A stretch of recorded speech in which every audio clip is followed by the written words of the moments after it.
Welcome to the Dynasty Nerds Fantasy Football Podcast, where we discuss Dynasty strategy, rankings, and all things NFL. So get ready to geek out on fantasy football with your host, Rich Dotson. Welcome back to the Dynasty Nerds Podcast.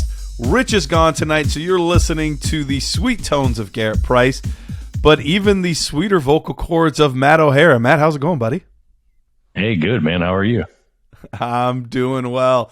We're taking a week off from the prospect breakdowns. We did two shows of quarterback, 2 shows of running backs, and then partway through the running backs, we just said pause. Free agency happened. We got to talk about it. There's a lot to cover. A lot of guys changing places, whether that would be via trade or via free agency. So we figured we got to talk about it. But before we do, as always, we're going to remind you guys about the fantastic app that we like to call Underdog. Everyone else also likes to call it Underdog too, not just us. It's because it's its name, you know. Yeah. Cute little nickname, also known as its real name. It is the best place to join those best ball leagues. Look, if you don't know what best ball is, it's going to revolutionize your life, because if you listen to this show, chances are, like me, like Matt, you really enjoy the drafting process. Drafts are so much fun. Problem is, every time you draft, then you have to manage all of those teams, and it starts and sits and trades and free agent pickups and all that. It's a lot of work. It is. There's fun in that. There's beauty in that. But it is a lot of work. So if you just want to draft and just get rid of all the headache, Underdog is for you. You get to go there. You just draft a bunch of players, and the best ones at each position just automatically get put into your starting lineup. No trades, no free agency, nothing like that. It just does it for you. So it's easy as could be. Best of all, if you sign up now with the promo code NERDS, they'll double your first deposit up to $100 in bonus cash. So that's make the first deposit $10 or more. If it's $10, they'll give you 10, 50, 100. But best of all, this time of year, more so than any other time of year, actually I lied, all times of year are great, but now with the film room, you want to get that Dynasty Nerd Herd membership. Well, you can get that as soon as you sign up for Underdog. If you use that promo code NERDS, you will also get a free full year. We're not giving you a month. We're not giving you, quarter of the year or anything like that. A free full year. That's the film room, the GM tool, the nerd scores, the extra podcast, all of that stuff you get absolutely free. And Matt, we're hosting our own best ball leagues as well. So you even have opportunities to play against us in some of these best ball leagues. So Matt, this is what I like to call the classic win-win-win. It's a triple win. Yeah, it's 3 wins. 3-peat. It's a win-win. Right there. Triple win. All right, so head there now, promo code NERDS, and you can get all that action and more with the GM tool, with the Nerd Herd, and with Underdog. All right, so Matt, we are going to get into this quarterback position, and we're going to be looking at some of these. There's not a ton of quarterback movement action. We thought at this point there might be more with guys like Lamar Jackson and Aaron Rodgers. So far, nothing. Yeah, we'll kind of cover those guys as it comes down the pipeline. But now, I mean, I think obviously the biggest name to move, and I guess the first shoe to drop kind of was Derek Carr. Yeah. Obviously he got released early, so he was able to sign the earliest, and he moves from Las Vegas to New Orleans. He's back there with Dennis Allen, same coach. Some familiarity there from his time in Oakland. So, I mean, for me, this is, it was a 4-year, $150 million contract. I mean, they're making a nice commitment to Derek Carr. And, I think this is really good for them. I feel like he is, Andy Dalton operated last year that offense pretty well. Mm-hmm. And I feel like Derek Carr is a step up from him. So I think this, I mean, it's not a huge step in my opinion, but Derek Carr is a step up. So I think we can kind of expect to see the same sort of numbers from guys like Chris Olave. we'll see what happens with Michael Thomas, right? I mean, it sounds like they are restructuring him, and he's, he wants to maybe stay. Guys like Juwan Johnson, very nice addition, I think, for a guy like that. So what do you think? I mean, I feel like Juwan Johnson might be the guy that I'm probably most excited about with Derek Carr's past with the guy, athletic tight end like Darren Waller. But what do you think about the Derek Carr signing? Yeah, absolutely. I think I think it's a great move for that organization. They've had a lot of instability since Drew Brees has retired, so they needed somebody with that pedigree, with the ability to get the ball down the field a little bit, and they still think that they're in win now mode.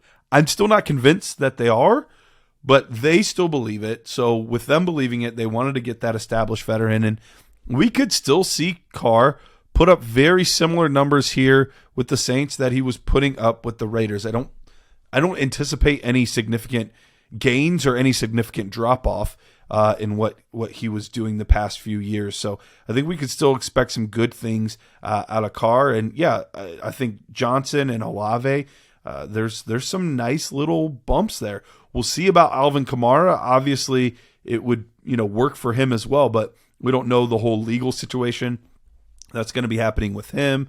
So there's still a little ambiguity there. But I mean, Saints fans have to be thrilled because we've seen this with so many different franchises.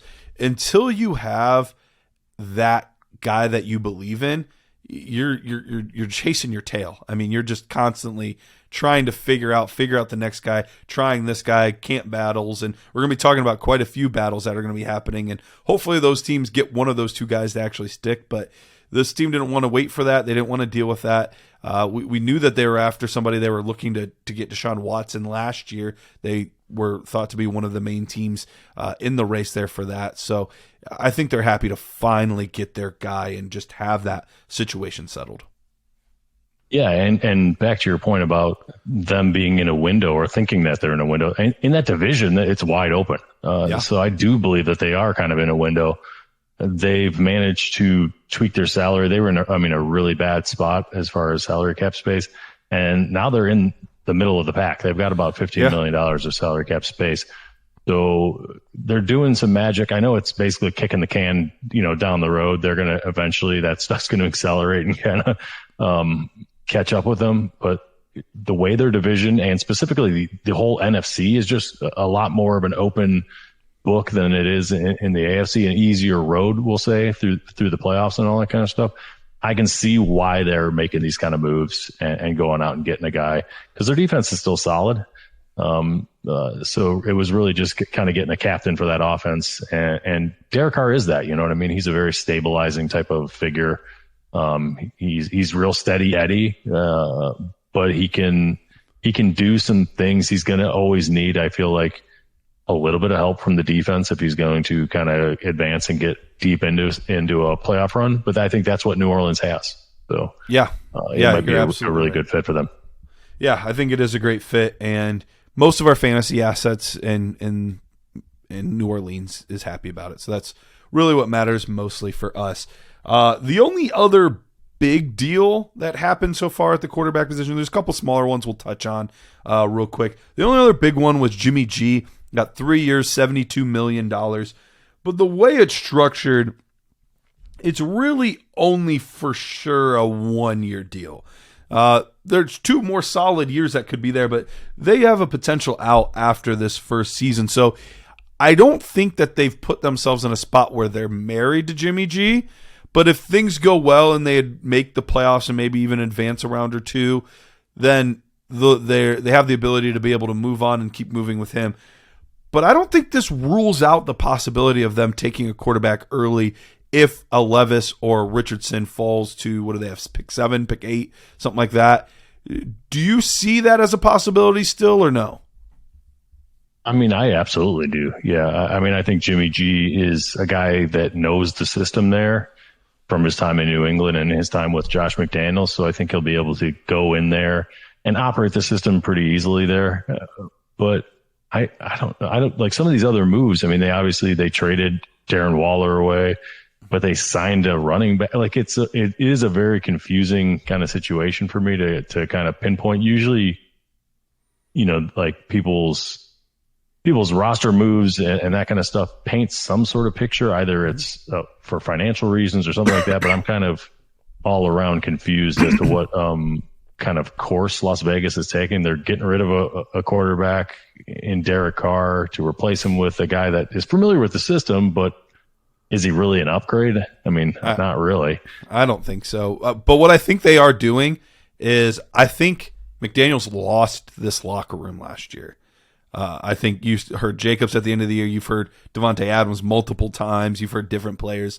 He brought in a guy that was from New England, and the first big player they signed after Jimmy G was Jacoby Myers, a player from New England. So I think they're trying to get captains of the team to buy in, so that way McDaniels can keep the locker room, because I think without some of those pieces, they might have lost it. So that's my guess. Will it work? Probably not, but I think that's the attempt. It feels like bubble gum in the dam, like all these little moves. Like it's not really going to make a big impact on the field, and then you're almost going to have a divided locker room again. Like you're going to have guys that are buying in, and then these superstar guys that you paid a bunch of money that are kind of like, this isn't my thing. You know what I mean? That's what I feel is coming down the pipeline. That's how I would read this situation. So overall, I'm not like super excited about any of the assets there in Las Vegas, because I just don't feel good about the situation, the coaching situation and the locker room situation, the chemistry situation. So that one is going to feel icky to me, I feel like, all year. And Jimmy G isn't enough of a needle mover for me to be like, yes, that was the piece that's going to push them and then into the right direction. So to your point, your earlier question, I do not rule out them drafting a quarterback at all. I think that would be a good move if they really love somebody to maybe spark this thing and get it going in the right direction. For this season specifically, how worried are you about Adams? Because what really brought him to Vegas was Derek Carr. I mean, they were best friends, played together in college. We know that for the most part, there were a couple weird games in there, but for the most part, he was fed early and often. Do we expect that same type of production since it is the same offense? Or do we think that had more to do with Derek Carr and the addition of Jimmy G instead might tamper his numbers a little bit this year? So I think Devontae Adams he still has enough juice that I'm okay with him. You know what I mean? Like, I feel I don't see him as the same asset he was. I think it is a little bit depressed. But not significantly. But I've not significantly, but I feel like he's trending in that direction down anyway in my eyes. You know what I mean? So it's not like this move or the change of quarterbacks isn't really a huge difference. It is a slight bump, but also the fact that he's just an aging superstar, and they're just never going to be able to maintain that sort of level forever. So it's a natural, I think, decline as well. Okay. That makes sense. How about you? Where do you see him? I think I'm in a pretty similar boat. I kind of already thought that he was probably going to trend that way. This was probably last year of that top 5 type of production. And I thought we were going to still maybe see him as a wide receiver 1 this year, but maybe more like 10, 11. But then with Jimmy G, does that push that to 13, 14 instead? You know, something like that. Not a drastic difference, but something that does change it a little bit. Yes, I could definitely. That's within the realm of possibilities for me. You know what I mean? That's where I'm seeing him. That's what I think. Okay. So as far as the rest of the quarterbacks go, we don't have anyone else that is a for sure starter, but we do have several guys that were signed and look like they could be competing. So I'm going to list off a few names for you here, Matt. And you super flex notable guys, right? I mean, like, that's yes, it. Exactly. These are guys that could be your third quarterback at some point, but we don't even know for sure if they're getting the job. So we'll have to see. So you tell me which one you like the most to win their job, which ones you don't want to touch, whatever. So here's the names here. Taylor Heinicke, now in Atlanta with Desmond Ridder. Jacoby Brissett, now in Washington with Sam Howell. We have Baker Mayfield now in Tampa Bay with Kyle Trask. And then we have Gardner Minshew, who at the moment is alone in Indianapolis, but many thought that they might sign a free agent. Lamar Jackson is still an outside possibility for them. But then there's also rumor with them picking at 4 that they could potentially be taking the 3rd or 4th quarterback off the board as well. So we'll list him for now as well. Of all of those names, is there one that stands out like, yeah, that guy's probably going to be the starter, or I wouldn't touch that guy with a 10-foot pole. I'm selling him as fast as I can. I think the guy that stands out to me the most is probably Jacoby Brissett. I think he did a reasonably good job last year. I think he's right now better than a Sam Howell, and I think they're currently picking like 16th in the first round. So who knows if there's anyone that they're going to be able to draft there way down there in the middle of the round that would be able to come in and unseat them. I mean, obviously anything could happen on draft day, and they could be one of these surprise teams that moves up. You really never know if they fall in love with somebody. But for me, that's the guy that kind of sticks out as the steady Eddie guy that is just going to beat out a second-year guy. And unless there's some crazy jump up in the draft, he's going to be able to beat out the rookie as well that they bring in. So I really do think he's the guy. How about you? Do you got any?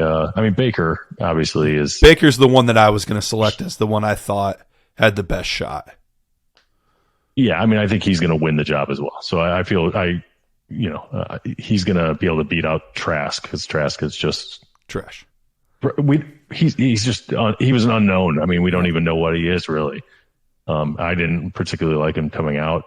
So I think Baker showed last year that he is a capable NFL quarterback. I never really thought he wasn't. It just didn't work out in Cleveland. He played through injury his whole entire last year there, and kind of rode that injury kind of out of town. He rode himself out of a job, unfortunately, by playing through that injury. So Baker at Tampa Bay, I think that's a nice fit. And I don't know how to feel about the assets there if he wins that game.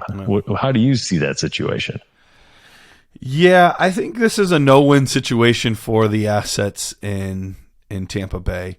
I think you would, in some senses, I do think Baker's the better quarterback, and he does have that moxie that guys, he can be polarizing. Guys either really like him or they really don't. But I think he has a better chance to rally that locker room better than a Kyle Trask would. But sometimes you get blessed by these big-armed young quarterbacks that just don't care and they just chuck it, because you're not starting Trask, but you might be starting Evans or Godwin, and if he's just going to chuck it downfield to them, yeah, half the time it might be an interception, but half the time it might be a big play too. So I think you can go 6 one way, half a dozen the other. I don't think it's a great situation. Either way, it's a significant downgrade from what they had last year in Tom Brady. So I think all of those assets are, Mike Evans at this point, I think we can kiss his 1,000-yard consecutive seasons goodbye probably. Chris Godwin, we'll see. He's the younger of the two players and is the more talented probably at this point in his career. So he might be fine still, but I still wouldn't expect high-end numbers. I do really quickly want to go back to Washington because you mentioned them. Brissett or Howell. I actually really like Howell. I was pre-draft. He was my favorite quarterback. Now, after the draft was over, obviously he gets 5th round draft capital. I had to move him down, but I still only had him as my second or third guy behind. I had Pickett, Willis, and then him. So he was my third guy post draft. I always liked what he did. I thought he had quite a bit of juice. Guy that makes plays, and in his limited time, it wasn't a lot, but in his limited time at the end of the season last year, he showed quite a bit. So the good news for Jahan Dotson, Terry McLaurin, those guys is of all of these situations, whichever quarterback ends up winning the job, I think is the best of this entire group. Like, I think Sam Howell could get the job done, but if Brissett wins it, we saw what he did with Amari Cooper last year. He kept him fantasy relevant all year, and he finished as a wide receiver 1. So obviously Watson was there for part of that, but he kept him very, very relevant. So I think he could do the same thing to the major assets that are part of the Washington Commanders. Yeah, I mean, I totally agree. I kind of did gloss over that pretty quickly, but that for those assets, I think I agree. I agree. Sam Howell is, to me, I think we kind of even compared him to a Baker Mayfield type they look alike. Where, he's they do look alike, and even in body style, all that kind of stuff, they're very similar. So I think he can keep that. He could keep that offense going and fantasy relevant.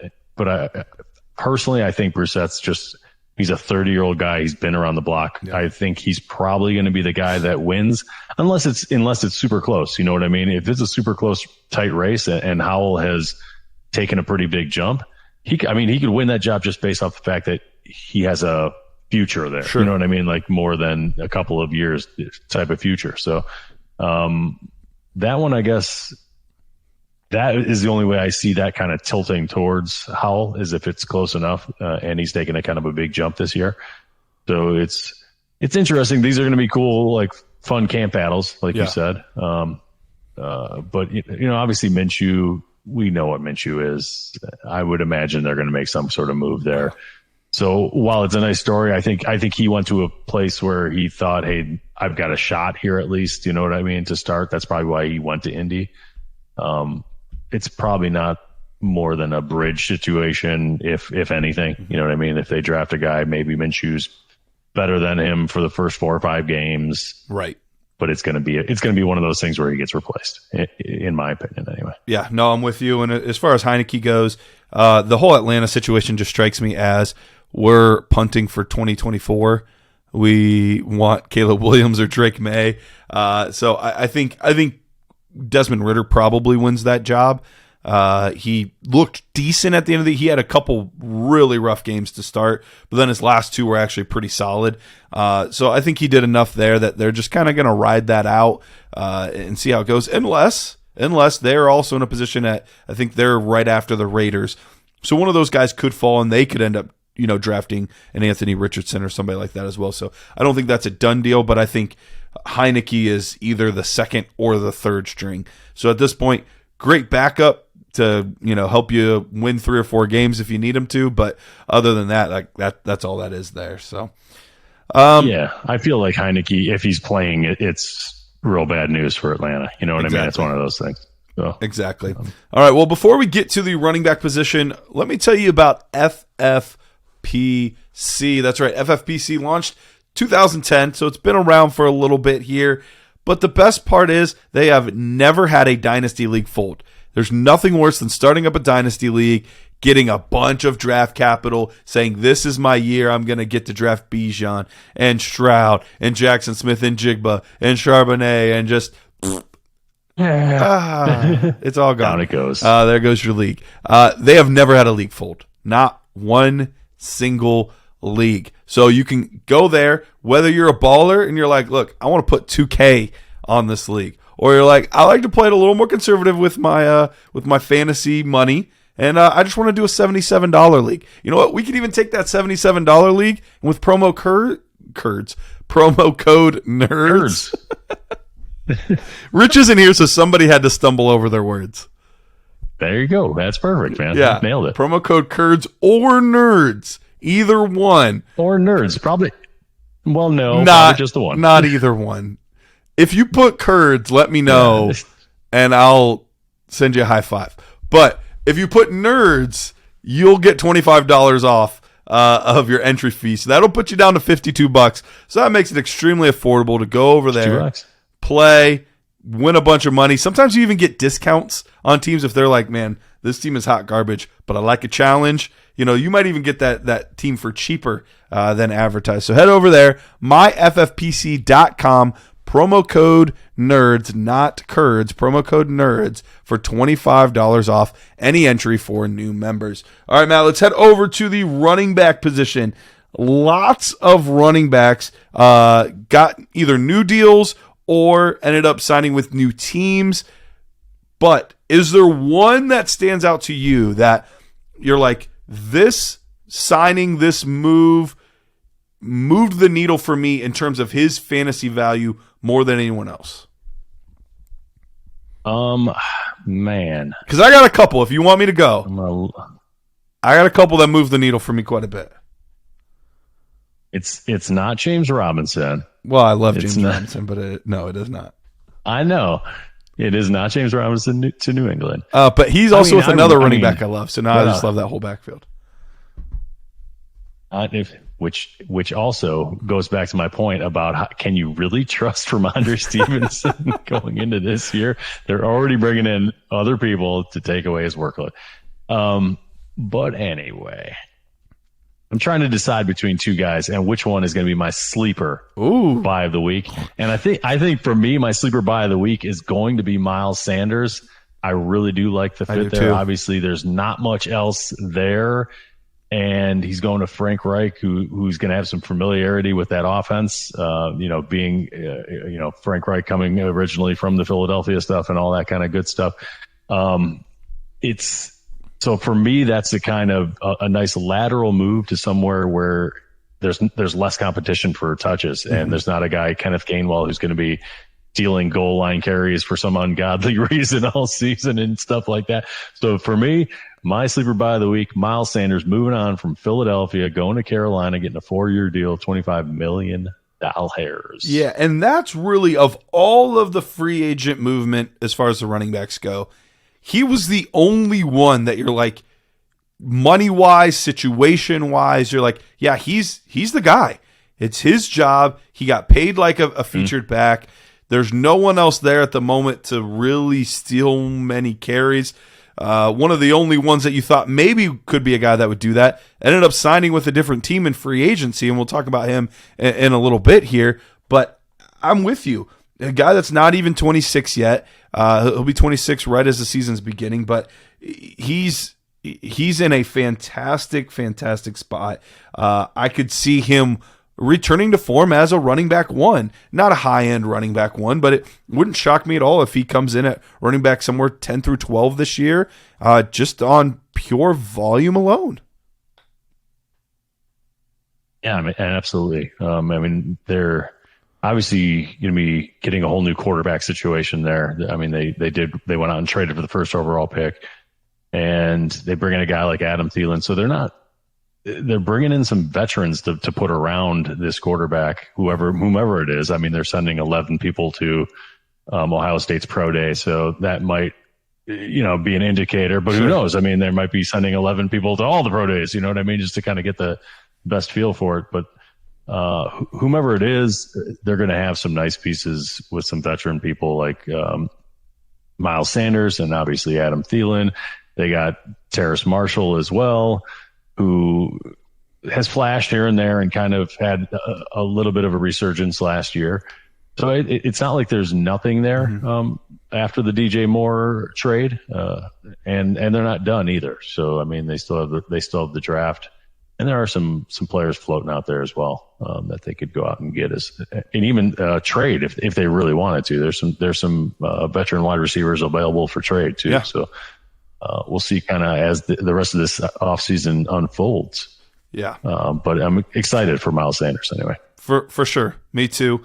That was one of my favorite landing spots, one of my favorite moves that really changed the value of a player quite a bit for me from what I was expecting. The other one that I think changed quite a bit was the guy that replaced him on his old team, and that's Rashaad Penny. He ended up going to Philadelphia, and obviously Kenneth Gainwell's there, so the two of them are going to be doing most of the work, and there'll be a little bit of Boston Scott sprinkled in, basically only on the Giants games for some reason, but only then. Only time you need him, twice a year. Yep. Got to keep him fresh for the Giants games. The only thing that did surprise me a little bit, because I loved the fit, I loved the player. He's a more between the tackles guy, big physical player. The only thing that surprised me is the lack of money in this deal compared to some of the other ones. It's only a 1-year deal worth $1.35 million. So it's not a big money deal. And if things don't go well, I mean, there's a chance that I don't think this is going to happen, but it's not out of the realm of possibility that he's a lock to make this team. So it's right at that kind of cash. It really, I mean, that kind of money, they could cut him at any point and just get out from underneath that. And so if Rashaad Penny is nicked up and injured throughout camp and just doesn't show a presence at all and doesn't show anything to Philadelphia, they could move on pretty easily. Yeah. And it's not like he's been a model of health throughout his career. When he's healthy, he plays well. It's just the fact that he really hasn't been able to stay healthy on a consistent basis throughout his career. So we'll see. Rashaad Penny, I have him on a fantasy team, so I do have a little bit of skin in that game. Mm-hmm. And you know, obviously the Philly landing spot I feel like is good. You know what I mean? Mm-hmm. If he gets an opportunity, if he stays there, if he stays healthy, it's a nice spot. They're going to want to run the ball. You don't want to see him leave, a Seattle situation and go to some place where he's going to get to maybe 10 carries a game at the most. You know what I mean? He's going to maintain a pretty good workload because Philadelphia wants to be able to run the ball. And he's by far and away, like you mentioned, he's a big physical guy. You know what I mean? Right. He's much bigger than Kenneth Gainwell. So he's going to give him a nice presence in the running game in between the tackles. So it's just a matter of staying healthy for Penny. That's it, man. But I like the spot. I wish it was more money because then I would feel a lot better, a lot warmer and cozier on the inside. But it is what it is, man. Injured running backs, you're not going to get a lot of money. Yeah, he is probably the highest variance out of all of these guys. I mean, he could end up not even being on a team. He could finish with a ridiculous season where he's running back 11. Like, there are so many, and anywhere in between. So good luck figuring out what it is. Yep. Great, I agree. Great best ball pick, but tough to be a guy that you're going to truly count on week in, week out. All right, another one that kind of I think has gone under the radar a little bit. And maybe it's because it happened later on in free agency as opposed to in the initial 2 or 3 days. But I loved the fit with this player and team, and that's Damien Harris, formerly of New England, going to the Buffalo Bills. Buffalo has desperately needed, and I've talked about it year in and year out, and they never listen to me, Matt. They never do. They've needed, idiots. They've needed a big physical back to where at the end of games and near the goal line that they can trust to give the football so they can help run out the clock and or take some hits away from Josh Allen near the goal line. Now, Josh Allen is still Josh Allen. He's still going to do some things where he's going to get himself more hits than he needs to. But I think Harris is a great fit and a really good complement to James Cook. I know James Cook was a guy you liked. I think we all thought that there was a pretty good chance that somebody would get brought in, whether that was free agency or the draft. We didn't know what level that would be, but no one really thought, I think, he was going to be the only back there. What are your thoughts on this situation? Obviously, this is a great fit as far as him and Cook in the backfield together. I love the fit there. And they mentioned it. I mean, they flat out, I don't know if they did or reporters, they leaked stuff to reporters, but it came out that they wanted a bigger back and they got him. Mm-hmm. So it is a great fit.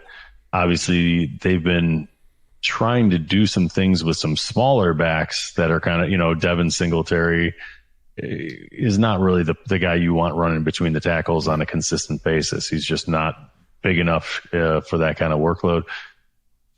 So Zach Moss didn't work out. Zach Moss moved on and went to Indy, and it worked great. You know what I mean? He looked good there. So we'll see on Damien Harris. He's never been a guy that I loved for fantasy purposes, but he's capable. I think, you know what I mean? He's capable, and we'll see what kind of commitment they have to him. I call me skeptical, I guess, on Damien Harris as a fantasy option. I think it's a really good move for the Buffalo Bills. I think it'll, like you said, probably open Josh Allen up a little bit to not taking some of the hits, which is good for his longevity if you do have him on your roster. So that's how I see Damien Harris. I don't see him as a guy that I would want to go out and acquire or anything like that. Sure. Because he went from New England to Buffalo. Because just Buffalo's past, they want to throw the heck out of the ball. I bet you James Cook and him have pretty similar snap counts. You know what I mean? Yeah. Like that's going to be a pretty close to 50-50, which can be ugly for fantasy when you're not the guy catching passes. Right. And he strikes me as a guy that is a great floor play and a terrible ceiling play. Like if you just need somebody to get 10 to 15 at most carries a game, and you just need to get 60 yards and, roll the dice with a touchdown or not, he's perfect for that. That's great for bye weeks and injury fill-ins, but you're not going to the playoffs. You're not going to a title game with him in your lineup. He is simply just going to be a bye week injury filler, right? Yep, that's how I see him for sure, man. Right. So good for Buffalo and okay for your roster if you got him. I mean, at least he didn't end up in a 3-headed monster. Sure. Well, this was almost a 3-headed monster, but one of the guys did move on. So just a 2-headed monster at the moment. But David Montgomery, will be 26 years old, got a 3-year, $18 million deal to stay in the division as well. So we see a lot of these guys staying in division. He went to Detroit. What does this mean for his value, and what does this mean for a guy that many people have loved, DeAndre Swift? Yeah, man. Hated it. But, I mean, I think it's better than having Jamaal Williams, to be honest. You know what I mean? Like, Jamaal Williams had an excellent year last year, and he deserved to get carries. You know what I mean? He was like the heart and soul of that team. I'm not sure David Montgomery's that guy. I think he's good. He's a solid guy, but he's never going to be like a 5 yards per carry type of guy. He's hovering closer to 3 than he is 5. So David Montgomery, another nice player. I think he complements Swift well. I think he's going to be able to do some things between the tackles. But they're going to be looking for explosive plays out of Swift still, because that's not Montgomery's game. So, I don't know. I'm going to look up real fast and see how many touchdowns David Montgomery scored, the most in any one season. And we'll see. He might be able to beat that this year. So he had a pretty good year in 2020. 8's the most. Yeah, 2020 was 8 touchdowns, 8 rushing touchdowns, and 2 receiving touchdowns, so 10 total. He'll probably beat that this year. I'm going to guess that he's going to get 12 or something crazy like that. But he's not going to have a lot of yards attached to it. You know what I mean? Right. Maybe 700. No, I could see that for fantasy purposes. I could see that being the situation where, as much as we like both of these players individually, together it's just going to make both of them really, really difficult to trust. We heard Campbell say that he needed more out of Swift, and he needs to be on the field, and it's just I'm gonna have a hard time. They're too big of a names to not have in your lineup, but I feel like it's just going to get to the point where you're like, I don't know that I can trust either one of these guys. I don't know that the offense is dynamic enough. Although, that being said, they will have one of the best offensive lines in football. So that is something they do have going for them. So we'll have to see how all this plays out. This is going to be a really They've got a good situation. offensive line. They've got some wide receivers. It is a really interesting situation, man. So Detroit's going to be a fun team to watch. I think in general, I'm rooting for them, which I never really had, Yeah. Just because I like the attitude of the head coach. I like the chemistry on the team and all that kind of stuff. But speaking of chemistry on the team, they lost a pretty good chunk, right? Right. We're going to have to see kind of when Jamaal Williams went from Detroit to New Orleans. Ever say a word and then it just sounds weird? Road. Road. Limit. Anyway, Jamaal Williams moves on from Detroit to New Orleans. I can't say it. $12 million on 3 years. So nice chunk of change. And obviously Kamara, I believe, is going to serve some sort of suspension at some point during the season. So that one, to me, there's going to be a pretty a nice little chunk there when Jamaal Williams is the guy, and you're going to be able to ride him quite a bit. Yeah, I think that's very much in the realm of possibility because he's gotten the third best deal out of all of these running backs so far, so they paid him decently. But I also don't think this rules out the possibility of them drafting a running back. With both of these guys being on the older side, if they get a guy that they like in the right range, I do think that's in the realm of possibility. So definitely something that I'm keeping an eye on. For me, this is a perfect wait till he has, especially if Kamara gets injured, or not injured, suspended, but or injured too, I guess. But wait till he has a game or two of those 2 touchdown games, and I'm selling them as fast as I can because I think in 2024, I think their leading rusher isn't currently on their team. So I think this would be a good one to move on. That's very fair. Yeah. I mean, he hasn't been the same, I feel like, in a couple of years as far as, just being the man. And if you're not that explosive, crazy playmaker, the chance of a team wanting to pay you is pretty slim. So they're going to be looking to make a move. And while Williams is a really nice, he's a great person and a funny, hilarious guy, and he is a talented running back. So he's a great locker room guy. He's a great chemistry guy. And he's good on the field for now. He does his thing really well. I just, like you said, I do think they'll be moving on and trying to replace both those guys. You just don't hold on to 27, 28, 29-year-old guys at that position. So they'll be moving on. Yeah, I totally agree there. A couple other running backs to touch on real quick. Samaje Perine, he ended up getting a 2-year deal with Denver, 2 years, $7.5 million. And this is a great one for him because we don't know what's going to happen with Javonte Williams. Could he start week 1? It's in the realm of possibility. Could he not play this year? That's also in the realm of possibility. So we really don't know how things are going to work out for Javonte Williams. So while he's gone, Perine's probably going to be the main guy there. They still could easily draft a guy somewhere. They don't have a ton of draft capital. They have no first or second round pick, so they could take a late third or a guy in the 4th round or something like that. But more or less, he's going to be in line for a decent workload, especially in the beginning part of the season.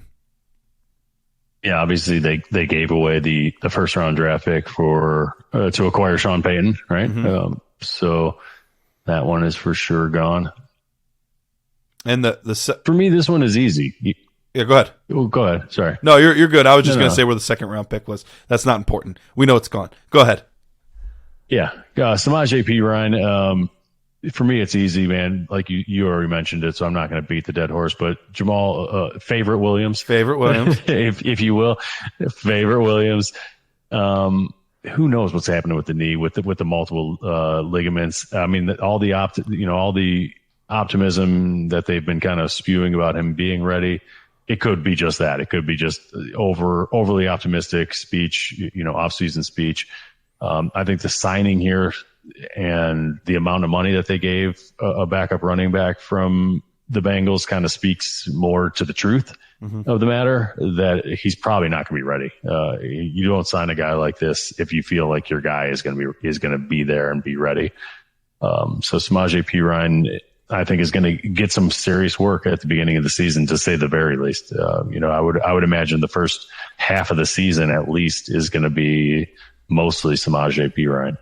And he's proven some good things there with the Bengals when he gets an opportunity, because he catches the ball surprisingly well and definitely can operate between the tackles. So I like Samaje. I think he's a sneaky guy to go out and kind of get if you have Javonte Williams. You could frame it as I just want to get some insurance in case, Javonte isn't there to start the season. Yeah. I know Javonte's going to be there. And kind of try to chip away and at the whoever has Samaje. But if you frame it the right way, you want it to maybe overpay or pay quite as much for a guy like Perine. That I think you're going to get quality starts, especially first half of the season next year. Yeah, absolutely. All right, couple other quick ones to hit on. Miami re-signed their entire backfield, so there's that. Jeff Wilson, Raheem Mostert, and even Myles Gaskin. Like, what the heck? They re-signed him too. It's ridiculous. It makes no sense to me. Did he even play? Did he play last year at all? Like, did he do anything? He could have stayed at home and watched games from his couch for all I know. Like, I have no idea if he even saw the field last year. But that being said, they re-signed. But all of those guys are just mad guys anyway. They could still easily draft one. So we'll have to wait and see there. Three other names, actually 4 other names. There's been a lot of movement with the running back position. I'm just going to touch on them real quick. Feel free to interject, say anything you want. But Alexander Mattison re-signs with the Minnesota Vikings, which slight eyebrow raised because most people thought he was going to be gone, and he signs a 2-year, $7 million deal. And I said you can just interject in it, but now I'm going to ask you a direct question. Do you think there's a chance that Cook's gone? I mean, I think that those two things go hand in hand. Yeah, I don't think you bring back a guy like Alexander Mattison if you're not having some sort of talks in the background about Dalvin Cook. Mm-hmm. And that was the hot and heavy rumor early. I mean, obviously that stuff has died down now. Sure. But that could easily be in one of those things where you lay the groundwork and you come right back to it draft day. Hey, man, are you ready to make that move? Yeah. We talked about maybe switching spots in this round, you know what I mean? Like maybe a team switches spots in the second round or something like that, and you see Cook move in one of those kind of deals. So we'll see. But I think if you follow the money, you follow, how much they're paying a guy. I think they want to get cheaper at that position. And that's how you do it. You sign Alexander Mattison to a contract that's averaging $3.5 million a year, and then you get rid of the guy with the huge contract. Yep. Makes perfect sense. So that all makes sense to me. And Alex, Madison's only 24. He'll be, 25. He's probably before the season starts. But you've got a window with him. You got a 2-year window with him and all the rest of the guys, and I think that works. Absolutely. All right. On top of that, we have let's see, James Robinson, 2-year, $4 million deal with New England. Devin Singletary, 1 year, almost $4 million. With the Houston Texans. And then Donta Foreman, he signs a 1-year, $3 million deal with Chicago. All of those could be pretty interesting, but I think specifically Foreman and Singletary, there's a chance that they could be the lead back on their teams. Yeah, I was going to go in reverse order, so I'm glad you said them that way. Foreman, absolutely. Him and Khalil Herbert, I think, make a great combo. So I can see from a football standpoint why the Chicago Bears wanted to make that kind of move. But I think they really like Khalil Herbert. I don't think you would have let David Montgomery go if you didn't like him. Mm-hmm. And I think they know what Foreman is. Foreman can close games out for you. He can wear defenses down. Yep. He's a big body, but you're not going to get some of the lateral stuff, some of the explosive stuff out of him that you do out of Khalil Herbert. So they win in different ways, which is great. From a fantasy perspective, I'm still putting my money on Herbert because I think he has what it takes to be a starting running back in the NFL.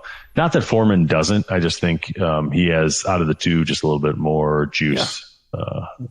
But I could see that going the other way as well. You know what I mean? Like if Herbert, for whatever reason, gets banged up and they just love the way Foreman grind out, he can grind games out and kind of take some of the pressure off the quarterback there. Then maybe he'll earn a little bit more of a role. So that one to me is murky, but I'm leaning towards Khalil Herbert. Devin Singletary, that one to me was odd. I feel like Dameon Pierce is a better running back than Devin Singletary, in my opinion.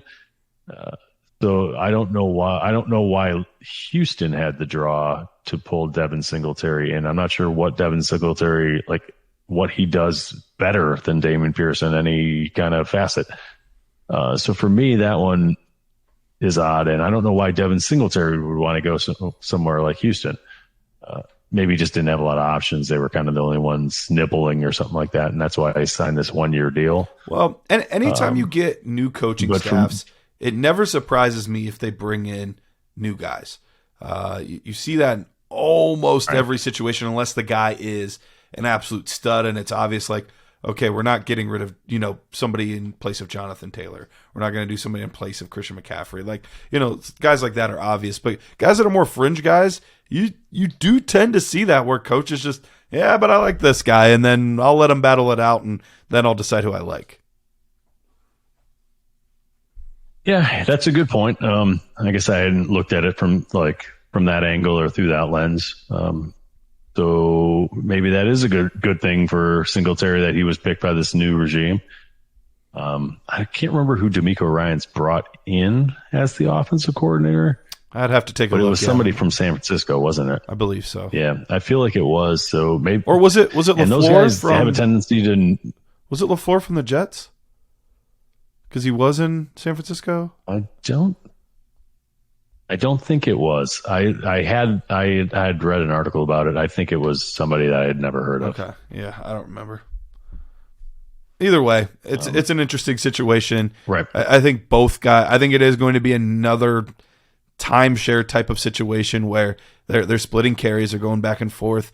Neither one is elite. Neither one is bad.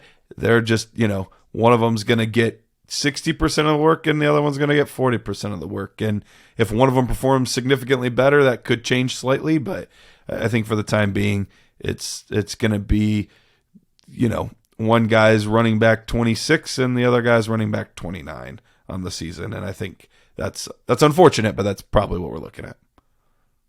Right. And it's some guy, Bobby Slowick. Okay. So it was not, Mike LaFleur. Okay. All right. Well, I think that more or less wraps up our running back and quarterback segment of trades and free agency. We didn't have a lot of trades at these two positions. We did have a decent amount at the wide receiver and tight end position, so we'll definitely be covering that in the next episode. Matt, anything else on these guys before we get out of here? I think those are all the major notes, man. We'll cover obviously whoever else comes down the pipelines kind of as this thing rolls out, and when we do team breakdowns, I feel like we'll kind of re-go over any of these big time moves if there was anything we missed. So I think we're good to go for today. Yeah, and there are still a few big names out there: Ezekiel Elliott, Leonard Fournette, Kareem Hunt. So there are still a few guys out there that at some point are going to sign somewhere more than likely, but we don't know where. Hold on. I can't believe we forgot this one guy we have to talk about. Okay. Ronald Jones. Oh, yeah. To the Dallas Cowboys, man. Come on. Yeah. How did we miss for that $0? That's his average. For $0. Average income there. That's a heck of a deal. I'll take him for $0, man. For free. Why not? So yeah, never mind. Just joking about that one. But I didn't realize Ronald Jones was still playing football until I saw him. So. I had not heard about that signing. I literally had no idea. There, supposedly. But all right, dude. Till next week when we are breaking down fresh rookies, right? Yep, absolutely. Adios.